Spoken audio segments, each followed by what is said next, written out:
This year, many of the movies that have been released were released both in the cinemas and online at the same time, and this affected their revenue as most people who on a normal day would have gone to the theaters to see these immediate release movies just had to stay at home and just download it from one of these Netflix or Disney Plus, HBO Max, one of these online streaming apps.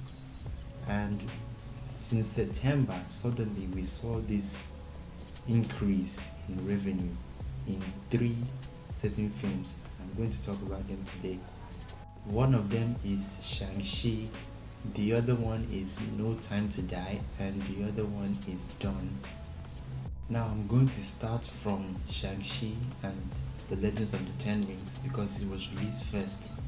Now that one is a Marvel movie, and we all know that many Marvel movies are based on Marvel comics as well.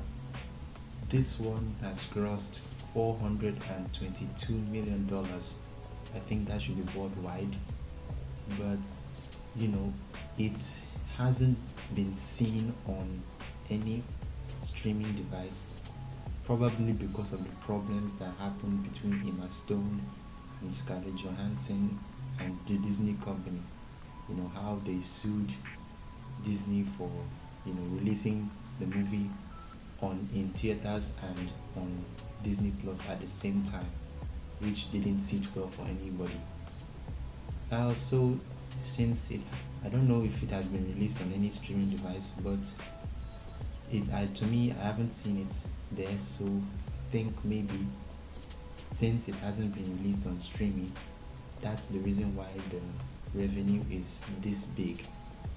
Next is No Time to Die, and this one is another Bond movie that just released this year, but it was supposed to be released last year, but due to COVID restrictions and many theaters went in function, so it was postponed. Now, I don't think this movie is going to get into streaming anytime soon. Well, because of how, over the years, Bond movies have been so spectacular in the theaters.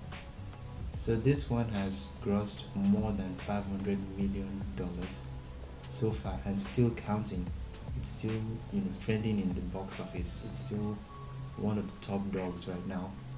So I think this one and another one that is trending now, which is Done, are on top of their game right now. Shang-Chi is slowly going down in the box office. Now, Dune is another movie that is currently trending in the box office, as well as Venom. These two movies have grossed more than 200 million, which I don't really understand why these two movies are not, you know. But Dune was just released recently in October for the US. Maybe in other countries it was released in September. Anyways, for Venom was released September, but I just don't understand why it's still in 200 till now. I was thinking it was get up to 300 and 400, especially because of the hype it was getting. It got the same amount of hype as Shang-Chi, so I don't understand. Dawn, on the other hand, wasn't really hyped, at least until August and September. So it getting 200 million right now is a good thing for the movie. One last movie that is beating box office right now, I know I didn't mention it, but I have to talk about this one, is the Squid Game, Korean series, and I don't think it's in any theater. It's streaming on Netflix, and it has grossed a total of 1 billion so far. We all know how interesting it is because majority of us have seen it before. Thank you for watching this video. Like, comment and share. And for my social links, it's in the description below. You can check it out. Thank you.